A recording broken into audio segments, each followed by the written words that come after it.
நம்ம சாப்பிடக்கூடிய உணவு தான் என்னவா மாறுதுன்னா, நம்முடைய உடம்பாக மாறுது. நம்முடைய வாழ்க்கை எல்லாத்திற்கும் அடிப்படை ஆதாரமாக இருப்பது இந்த உணவு தான்.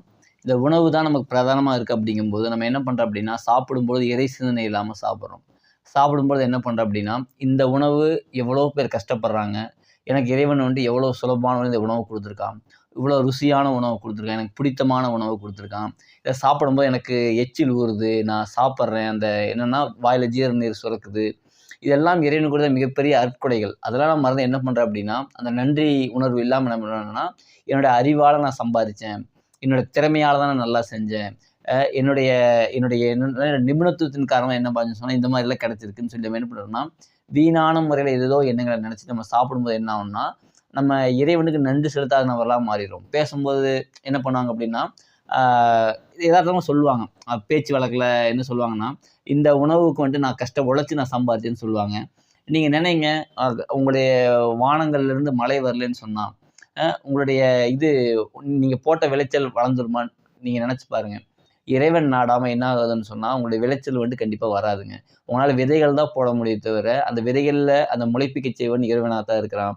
அப்ப இந்த சிந்தனை நமக்கு வரணும். என்னுடைய அறிவாற்றல கொண்டு எதுவும் கிடைக்கல. இப்போ உணவு சாப்பிடும்போது இறை சிந்தனையோட சாப்பிடணும். நன்றி செலுத்திய வண்ணமா சாப்பிடணும். ஏன்னா, இந்த உணவு கொடுத்த இறைவனுக்கே எல்லா புகழும் சொல்லிட்டு நன்றி உணர்வோடு சேதணும். சாப்பிடும்போது என்ன பண்ணணும்னா, பேசிட்டு சாப்பிடக்கூடாது.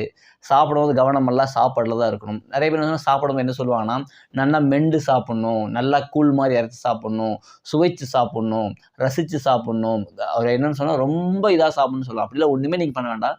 கவனமா சாப்பிடுங்க. என்ன கவனம்னா, இறைவன் மீது கவனம் வைங்க.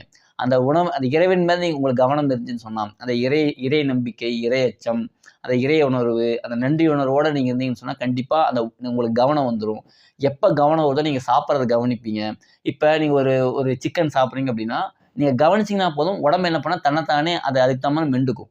அதுக்கு தகுந்த மாரி கூழ் மாரி மாத்திக்கும். இப்போ நீங்க வேற ஏதோ உணவு பொருள் ஒரு ஒரு முறுக்கு சாப்பிடுறீங்க, ஒரு சாக்லேட் சாப்பிடுறீங்கன்னு சொன்னா, உங்க கவனம் வந்துட்டு அங்க இருந்துச்சுன்னு சொன்னா, அந்த சாக்லேட் எப்படி சாப்பிடணுமோ, அது மாரி வாய் கரெக்ட்டா மெல்லும்.